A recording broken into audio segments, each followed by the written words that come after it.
नमस्कार दोस्तों, आपका स्वागत है मेरे YouTube channel UFS update for stocks. तो आज है 12 जून और 12 जून को आज बाज़ार में एक्चुअली अच्छा खासा गिरावट हुआ है। तो इस वीडियो में समझेंगे कि बाज़ार में आखिर आज इतना अच्छा बड़ा गिरावट हुआ क्यों है। ओके, वीडियो अच्छा लगे तो लाइक एंड सब्सक्राइब कर दीजिएगा। मैं आपके लिए हमेशा ऐसा लेटेस्ट वीडियोस लेते आऊँगा।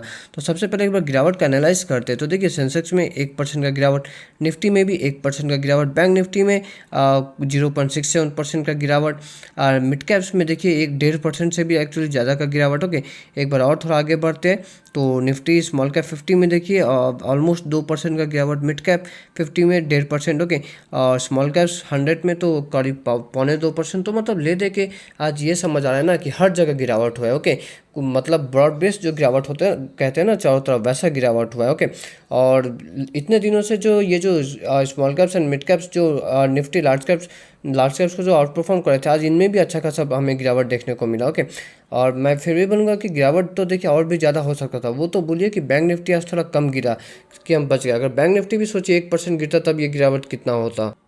तो जब इतना ब्रॉड बेस्ड गिरावट होता है ना, तो यूजुअली जो रीज़न होते हैं वो मल्टीपल रीज़न होता है। तो एक बार देखते हैं क्या क्या रीज़न आज के एक्चुअली बाजार का गिरावट का है। तो सबसे पहला है कि देखिए, मिडिल ईस्ट में ना जो इजराइल है और ईरान है ना, ईरान है, इनके बीच ना फिर से मतलब एक चांसेस है कि एक बड़ा कुछ वार लगने वाला है। ओके, और ये क्यों पता चला और ये कैसे मतलब इन्वेस्टर्स ने समझा, क्योंकि देखिए एक्चुअली मैं बोलूँ ना कि यूएस ने ना अपने मिडिल ईस्ट से बहुत सारे इंपॉर्टेंट पर्सनल्स को रिटर्न अपने कंट्री में बुला लिया। ओके, यूएस के एम्बेसीज हो गया, ऑफिस यूएस के एम्बेसीज और भी कई कई अलग अलग जगहों पे यूएस के बहुत सारे ऑफिसर्स मिडिल ईस्ट में रहते हैं। तो यूएस ने क्या किया कि अपने ऑफिशियल्स, अपने पर्सनल्स को अपने कंट्री में बुलाना शुरू कर दिया, मिडिल ईस्ट से मतलब वापस बुलाना शुरू कर लिया, क्योंकि इनका मानना है कि it could be dangerous place. तो जब भी ऐसा होता है ना, नॉर्मली देखा गया है कि जब भी ऐसा होता है कि मतलब अमेरिका अपने जो अपने आदमियों को मतलब कोई एक पर्टिकुलर कंट्री या रीजन से वापस बुलाता है, तो ये अक्सर वहाँ पे वार लगने से पहले ही होता है। ओके, और ओके तो चलिए थोड़ा और आगे बढ़ते हैं।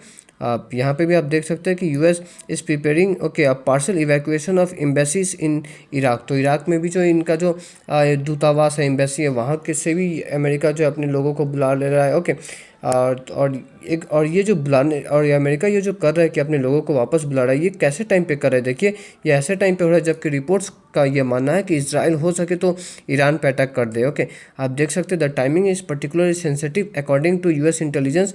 Israel is reportedly preparing for a potential strike on Iran nuclear facilities. तो इसराइल ऐसा लग रहा है कि अभी ये समय में ईरान का न्यूक्लियर फैसिलिटीज़ पे अटैक कर सकता है। ओके, और ऐसे समय से ठीक पहले मतलब एक्चुअली ट्रंप ने अपने इंपॉर्टेंट ऑफिशियल्स पर्सनल्स को बुलाया। तो ये मतलब लग रहा है कि मतलब कोई बड़ा फिर से एक बार वार छिड़ सकता है। और अगर ईरान अटैक करेगा, सॉरी इसराइल अटैक करेगा, तो ईरान तो ऐसा नहीं शांत होगा। ईरान का जो डिफेंस मिनिस्टर उन्होंने कह दिया कि अगर ईरान पे कुछ भी अटैक हुआ तो हम भी मतलब रिटेलिएट करेंगे, हम भी मतलब अटैक करेंगे। तो बेसिकली वार जो है वो थोड़ा बढ़ने का चांसेस है। ओके, तो ये तो हो गया पहला रीजन कि मार्केट में अच्छा खासा हमें गिरावट देखने को मिला, यूएस ईरान का टेंशन। ओके, नेक्स्ट आते हैं नेक्स्ट रीजन। तो नेक्स्ट रीजन में भी देखिए यूएस ही है। ओके, तो नेक्स्ट रीजन एक्चुअली ये ट्रेड डील आप बोलिए या ट्रम्प टैरिफ बोलिए, जो भी बोलिए, उसी के कारण है। ओके, आपको तो पता होगा कि अप्रैल महीना में यूएस ने कहा था कि मतलब ये हम हर एक कंट्री पे एक्चुअली टैक्स लगाएंगे, बहुत ज़्यादा टैक्स लगाएंगे। ओके, चाइना पे 34% कहा था, इंडिया पे 26%। लेकिन उसके बाद फिर यूएस ने 90 दिन का टाइम भी दिया था कि चाहे तो कोई भी कंट्री हमसे बात करके सुलह करके मतलब सेटलमेंट कर सकता है। अब वो 90 दिन ना जुलाई का स्टार्टिंग में ही ख़त्म होने वाला है। ओके, जुलाई 8-10 तारीख को वो ख़त्म होने वाला है।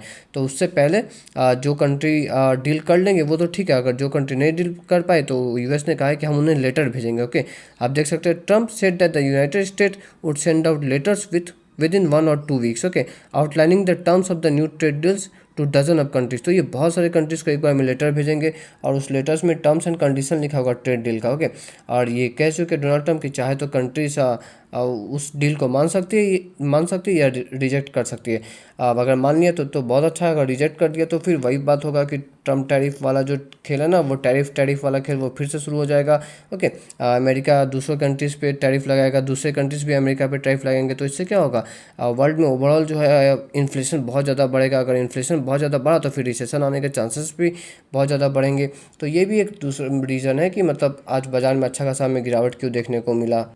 चलिए थोड़ा और आगे बढ़ते तीसरा रीजन पे भी देख लेते हैं। तो तीसरा रीजन है देखिए क्रूड ऑयल। ओके, आपको तो पता होगा कि India crude oil importing India world का in fact second largest I guess crude oil importing countries हो गए, तो जब भी क्रूड ऑयल में आग लगता है तो हमारे देश के स्टॉक मार्केट में भी एक गिरावट आता है। ओके, तो क्रूड ऑयल आप देख सकते हैं कि ब्रेंट क्रूड और WTI क्रूड ओके जो कि $70 के करीब करीब पहुंच गए पर बैरल। ओके, तो पहले कुछ सप्ताह जस्ट पहले तक ना ये $60 के करीब में थे, अब वहाँ से $70 पहुंच गए। अब ये क्यों हुआ? क्योंकि देखिए फिर से वही बात है कि वही जो मिडिल ईस्ट में मैंने आपको बताया ना टेंशन, अगर मिडिल ईस्ट में अगर टेंशन रहे, ईरान इसराइल का अगर वार होते रहे, तो ऐसा नहीं कि क्रूड ऑयल ठंडा पड़ेगा, तब क्रूड ऑयल भी बहुत बढ़ने लगता है। ओके, तो ये भी एक रीज़न है कि मतलब हम मार्केट में हमें आज अच्छा गिरावट क्यों देखने को मिला, क्योंकि मिडिल ईस्ट में टेंशन है। ओके, चलिए थोड़ा और आगे बढ़ते हैं।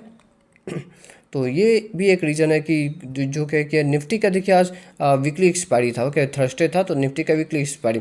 अब वीकली एक्सपायरी में जनरली मार्केट यही होता है कि बहुत ज़्यादा वोलाटाइल होता है, कभी कभी मार्केट बहुत ज़्यादा ऊपर चला जाता है, कभी कभी बहुत ज़्यादा गिरावट भी आ जाता है। ओके, अब आज का आप सिनारियो एक बार समझिए कि आज सुबह से ही जो मार्केट में जो ट्रिगर्स थे ना वो थोड़ा नेगेटिव ट्रिगर्स ही थे। ओके, क्योंकि एक तो मैंने जैसे आपको बताया कि US ईरान का टेंशन था। ओके, फिर मैंने आपको बताया कि क्रूड ऑयल वो बढ़ने वाला बढ़ रहा था। ओके, फिर जो ट्रेड डील से लेके जो मैंने आपको न्यूज़ बताया। ओके, तो ये जो 2-3 न्यूज़ देखिएगा ना, ये दोनों तीनों न्यूज़ ना अगर हाँ नेगेटिव न्यूज़ ही की तरह काम कर रहे थे।